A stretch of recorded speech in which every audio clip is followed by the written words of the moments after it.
Hi, నేను doctor Tarish Babu, working in Tarish Babu children's hospital, Haliya, Nalgonda district.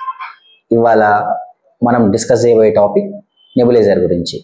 చాలామంది patients నా దగ్గరికి వస్తారు, సార్ ఇంతకుముందు మా బాబుకి ఆర్ మా పాపకి పలానా నెబులైజర్ వాడితే లాస్ట్ టైం ఇదే మెడిసిన్ వాడితే తగ్గింది సార్, ఈసారి మేము వాడి చూసాము 4-5 రోజుల నుంచి కానీ తగ్గలేదు సార్ అంటూ ఉంటారండి.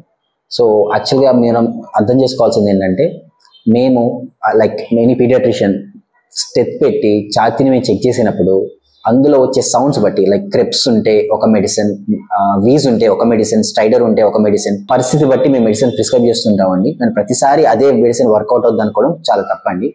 మీరు అలా నెబులైజర్ ట్రై చేయడం వల్ల మీరు బేబీని ఇంకా మాకు దగ్గర తీసుకురావడం డిలే అయిపోయి చాలా బాగా నిమ్మయ్యాకో బాగా ఆయాసం అయ్యాకో మీరు తీసుకురావాల్సి వస్తుంది మా దగ్గరికి.